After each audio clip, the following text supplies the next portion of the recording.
जय हिंद फ्रेंड्स, स्वागत है आपका अपने चैनल स्टडी लाइफ 98 पर। आज हम बात करने वाले हैं कि क्लास 10 का पहला चैप्टर वास्तविक संख्या यानी कि रियल नंबर। तो रियल नंबर में सबसे पहले हम देखेंगे कि वास्तविक संख्या क्या होता है।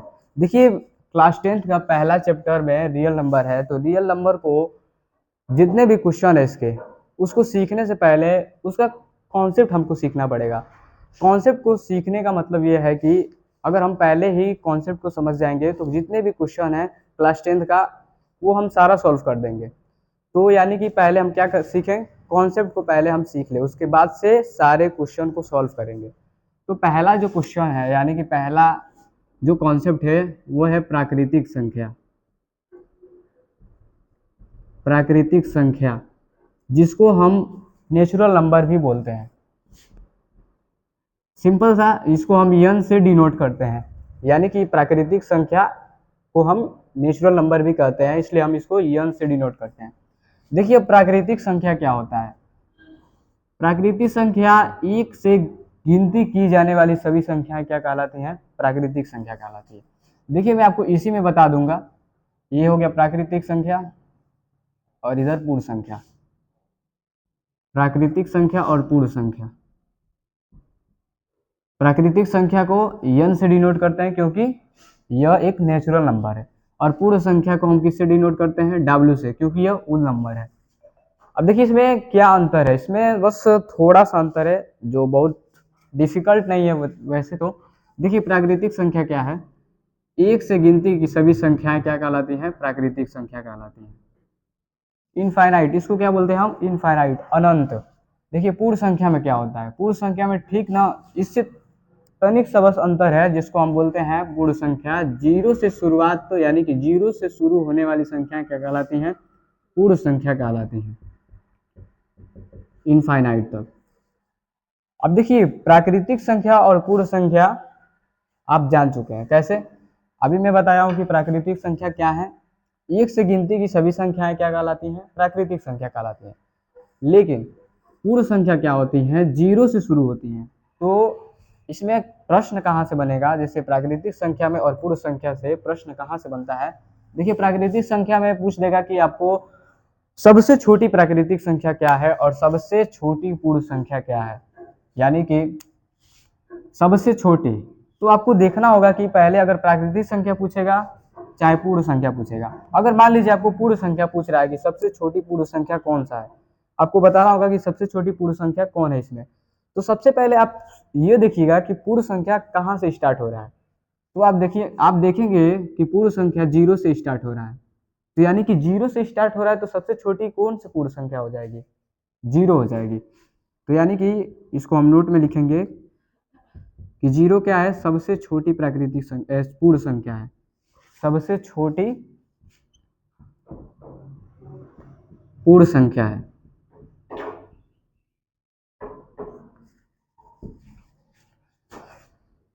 और पूछ देगा कि सबसे बड़ी पूर्ण संख्या क्या है। पूर्ण संख्या में आपको पूछ देगा कि सबसे बड़ी पूर्ण संख्या कौन सी है। तो मैं आपको बताया हूं कि उसकी गिनती नहीं की जा सकती है, क्योंकि हम एक से तो गिनती कर देते हैं 1000 तक, 2000 तक, लेकिन वो इनफाइनाइट में जाती है, यानी कि उसकी गिनती नहीं की जा सकती है। तो पूर्ण संख्या की गिनती नहीं की जा सकती है, तो सबसे बड़ी पूर्ण संख्या कौन सा हो जाएगा, इनफाइनाइट हो जाएगा। यानी कि सबसे बड़ी पूर्ण संख्या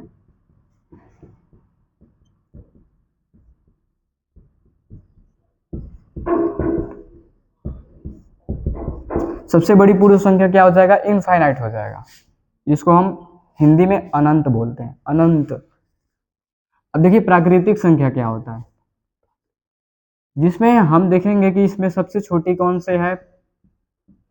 देखिए, चार है ना, चार से छोटा तीन है, तीन से छोटा दो है, तो दो से छोटा कौन है, एक है। तो सबसे छोटा कौन है, एक है।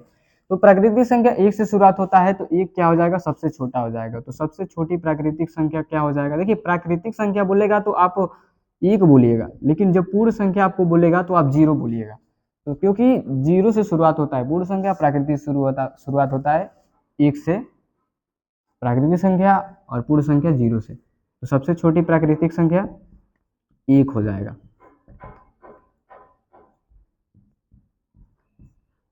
एक। और सबसे बड़ी प्राकृतिक संख्या क्या हो जाएगा, अभी बताया हूं। सबसे बड़ी प्राकृतिक संख्या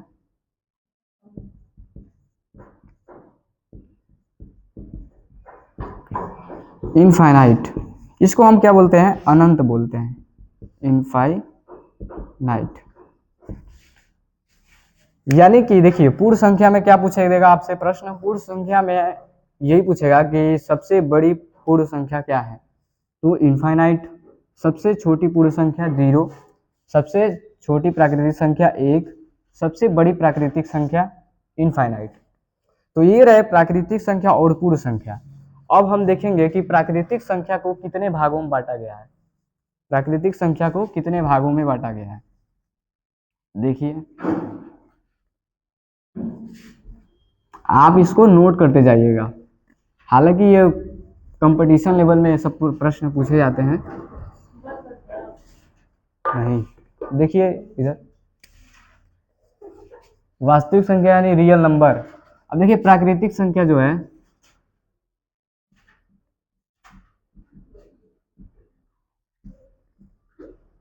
देखिए प्राकृतिक संख्या जो है, ये सारे जितने भी आते हैं सब वास्तविक संख्या में आते हैं। प्राकृतिक संख्या, परिमेय संख्या, सम संख्या, विषम संख्या, ये सब चीज आप इसी में देखेंगे वास्तविक संख्या। तो पहला प्रश्न है आपसे, मैं आपसे कर दूं अभी कि अभी जस्ट आप सीखे हैं कि प्राकृतिक संख्या क्या होता है। मैंने आपको भी बताया कि प्राकृतिक संख्या क्या होता है, एक से गिनती की सभी संख्याएं क्या कहलाती हैं, प्राकृतिक संख्या कहलाती हैं। ठीक, अब देखिए प्राकृतिक संख्या को दो भागों में बांटा गया है। प्राकृतिक संख्या को दो भागों में बांटा गया है। पहला जो है वो है सम संख्या। पहला क्या है, पहला जो है वो सम संख्या है, सम संख्या, सम संख्या। और दूसरा क्या है, विषम संख्या। दूसरा क्या है, विषम संख्या।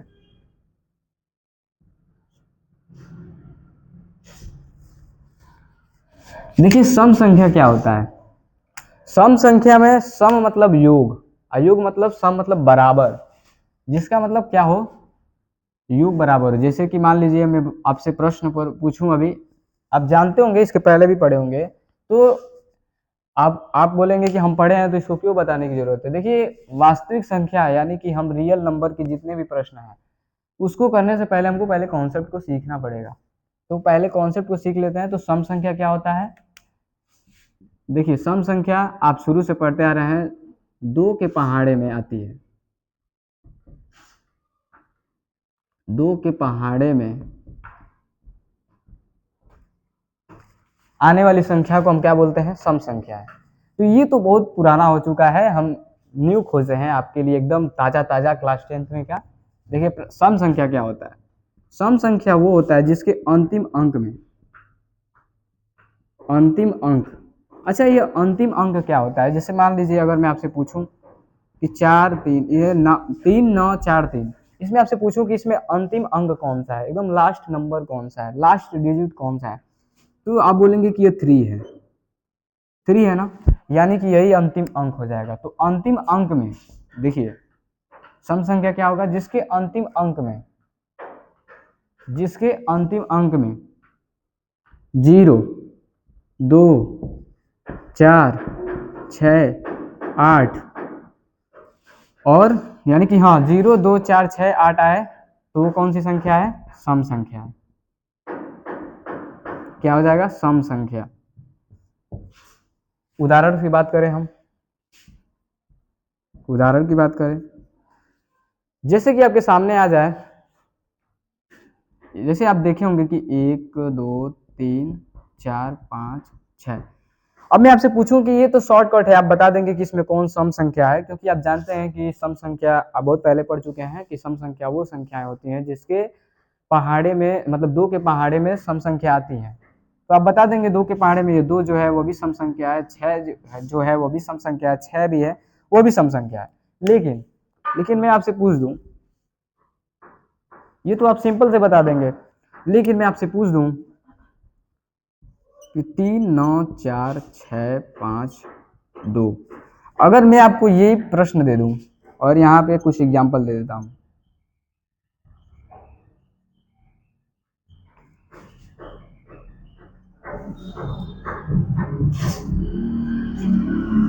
देखिए आपके सामने ये 3 उदाहरण मैं दिया हूँ, 3 एग्जाम्पल दिया हूँ। अगर मैं आपसे पूछूं कि इसमें कि आप बताइए कि ये सम संख्या है कि विषम संख्या है, तो आप कैसे बताएंगे? आप अब पहाड़ा पढ़ेंगे कि क्या ये 2 के पहाड़े में आता है, तो आपको पहाड़ा पढ़ते पढ़ते कई कई दिन लग जाएंगे, तो आप इसका आंसर तब निकाल पाएंगे या नहीं निकाल पाएंगे। लेकिन लेकिन मैंने आपको क्या बताया एकदम ताजा ताजा कि अंतिम अंक आपको बस देखना है कि 0 2 4 6 8 है, तो इसका मतलब है कि वो सम संख्या है। तो इसमें आपको क्या देखना है? अंतिम अंक देखना है ना। अभी बताया हो कि अंतिम अंक क्या होता है, लास्ट डिजिट क्या होता है। तो 3 9 4 6 5 2 जो दिया है, इसमें हम आपको बताए हैं कि लास्ट डिजिट देखिए, लास्ट डिजिट देखिए और उसमें आपको पता चल जाएगा कि यह सम संख्या है कि नहीं है। देखिए 0 2 4 6 8 दिया है, इसमें लास्ट डिजिट ये है, तो इसमें देखिए 2 है ना, इसका मतलब ये है कि यह कौन सी संख्या है? सम संख्या है। इसमें 3 9 8 7 6 इतना आपको देखना ही नहीं है, ये सब तो आपको देखना ही नहीं है बिल्कुल। आपको केवल क्या देखना है? लास्ट डिजिट देखना है। अब देखिए लास्ट डिजिट क्या है? लास्ट अंक क्या है इसमें? 8 है। तो लास्ट अंक जो 8 है वो इसमें भी देखिए 8 है, तो इसका मतलब ये कौन सी संख्या है? सम संख्या है। अब देखिए इसमें 1 है, इसमें 2 है, ये सब आपको देखना ही नहीं, बस लास्ट डिजिट देखिए 0 है, इसका मतलब ये 0 इसमें भी है, तो ये कौन सी संख्या है? सम संख्या है। तो ये रहा सम संख्या का उदाहरण। देखिए विषम संख्या क्या होता है? सम संख्या के ठीक उल्टा होता है, मतलब कि आपको एक के साथ एक फ्री मिलता है। जब कोई भी चीज आपको, जैसे मान लीजिए सम और विषम, जैसे कि रात और दिन, यानी कि आप जब विलोम पढ़ते हैं रात, तो रात के साथ आपको दिन भी फ्री में मिलता है। इसी तरह से आप सम संख्या पढ़ रहे हैं तो सम संख्या के साथ आपको विषम संख्या भी फ्री मिलेगा। ठीक इसका विपरीत होता है, विलोम होता है। तो अब देखिए सम संख्या, विषम संख्या वो संख्याएं होती हैं जो आप पढ़े होंगे जो 2 के पहाड़े में नहीं आती हैं, नहीं आती हैं।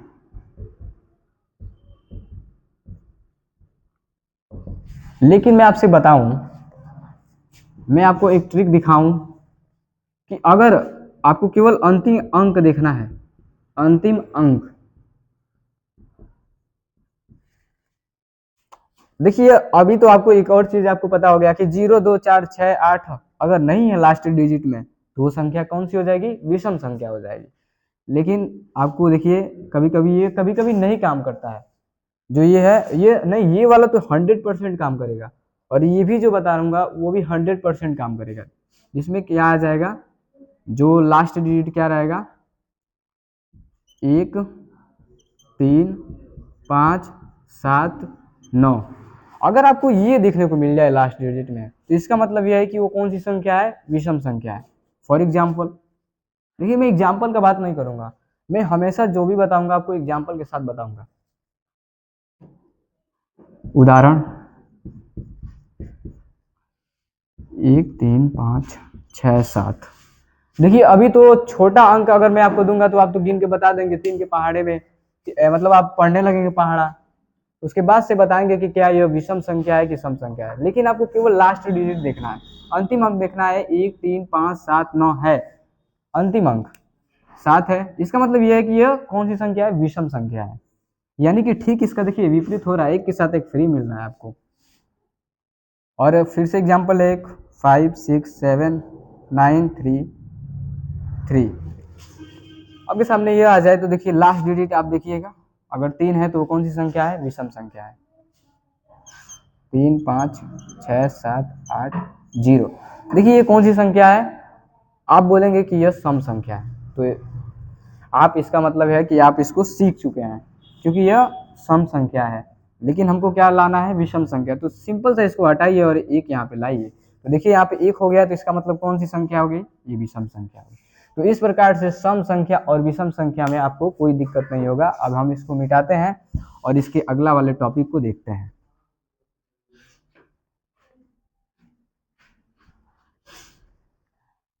ये तो रहा प्राकृतिक संख्या के प्रकार और सम संख्या का। लेकिन सम संख्या और विषम संख्या के कुछ कॉन्सेप्ट को हम सीख लेते हैं, मतलब कि यहाँ से कैसे प्रश्न बनते हैं। देखिए हम सम संख्या और विषम संख्या तो आप पढ़े होंगे, बस 2 3 मतलब पहचाने होंगे, लेकिन आपको मैं कॉन्सेप्ट बताऊंगा इसका कि आप देखते ही पता कर लेंगे कि यह इस तरह के कैसे क्वेश्चन बनेंगे। देखिए सम संख्या और विषम संख्या से कैसे प्रश्न बनते हैं।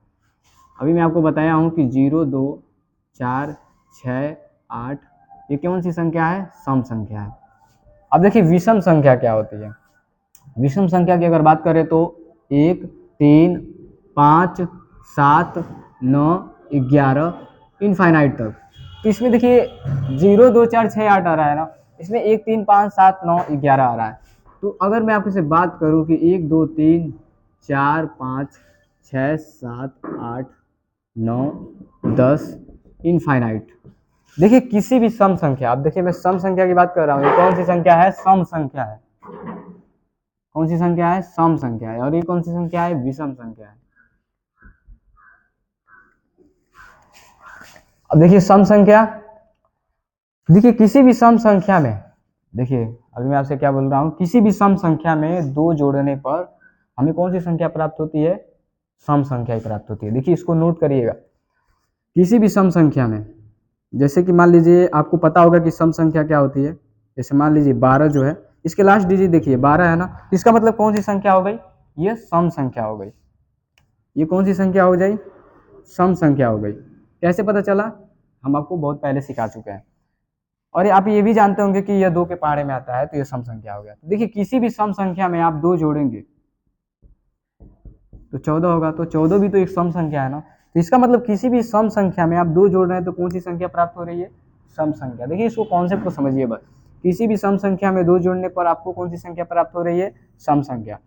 किसी भी सम संख्या में, इसको अब इसको समझिए, किसी भी सम संख्या में एक घटाने पर, किसी भी सम संख्या में, इसको जो बोल रहा हूँ उसको नोट कर लीजिएगा, यहाँ पे नोट करना संभव नहीं है, मैं आपको बस एग्जांपल से समझा दे रहा हूँ। देखिए यहाँ पे 12 है और यहाँ पर 1 है। किसी भी सम संख्या में, इसको क्या बोलेंगे हम? सम संख्या। इसको यानी कि किसी भी सम संख्या में एक घटाने पर हमको कौन सी संख्या प्राप्त होती है? विषम संख्या प्राप्त होती है। किसी भी सम संख्या में एक घटाने पर हमें कौन सी संख्या प्राप्त होती है? विषम संख्या प्राप्त होती है। तो आप इसको नोट कर लीजिएगा, ये कॉन्सेप्ट था जो बिल्कुल बताना आवश्यक था। अब ऐसे प्रश्न क्या बनेगा कि सबसे छोटी सम संख्या क्या है? सबसे छोटी सम संख्या, देखिए यहाँ पे देखिए 0 तो मैं आपको बताया था केवल उसमें ट्रिक के लिए, लेकिन सम संख्या हमेशा 2 से स्टार्ट होता है। मैं आपको केवल उसमें 0 इसलिए बताया था कि 0 को भी माना जाता है। तो यहाँ पे 2 है, यहाँ पे 4, यहाँ पे 6 और 8 है, तो सबसे छोटी सम संख्या क्या हो जाएगी? 2 हो जाएगी। सबसे छोटी सम संख्या क्या हो जाएगी? 2 हो जाएगी। और सबसे बड़ी सम संख्या इनफाइनाइट हो जाएगी। अभी आप सीख चुके हैं। तो यहाँ पे किसी भी सम संख्या मैंने 2 जोड़ा तो सम संख्या प्राप्त हुआ, और किसी भी सम संख्या में 1 घटाया तो हमें विषम संख्या प्राप्त हुआ। अब देखिए यहाँ पे हम एग्जाम्पल ले,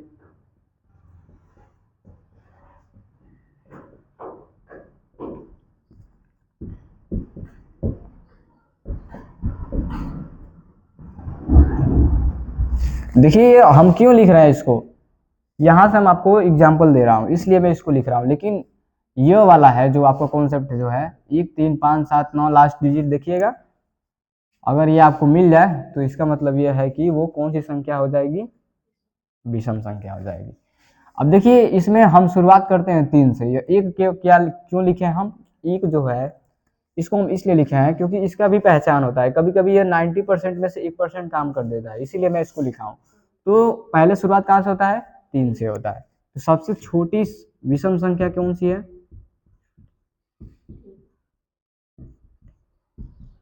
सबसे छोटी विषम संख्या क्या है? 3 है। अब देखिए किसी भी विषम संख्या में, इसको आप नोट कर दीजिएगा, किसी भी विषम संख्या में, ये कौन सी संख्या है? विषम संख्या है। किसी भी विषम संख्या में 1 जोड़ने पर हमको कौन सी संख्या प्राप्त होती है? सम संख्या प्राप्त होती है। ठीक, देखिए किसी भी विषम संख्या में, देखिए यहाँ पे हम सम संख्या में 1 घटा रहे थे तो हमें विषम संख्या प्राप्त हो रहा था, लेकिन विषम संख्या में 1 जोड़ रहे हैं तो हमको सम संख्या प्राप्त हो रहा है।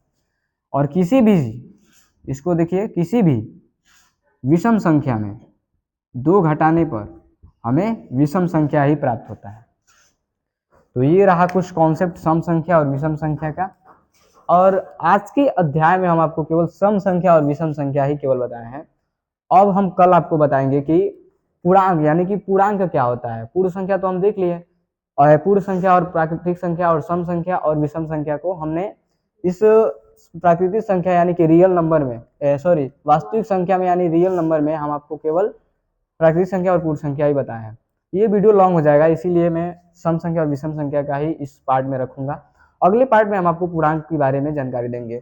देखिए, अगर आप ये कॉन्सेप्ट को सीख गए उसके बाद से आपको वास्तविक संख्या धुआं लगने लगेगा। तो इसी प्रकार से सम संख्या और विषम संख्या आपको बहुत अच्छे आसानी से सीख चुके होंगे।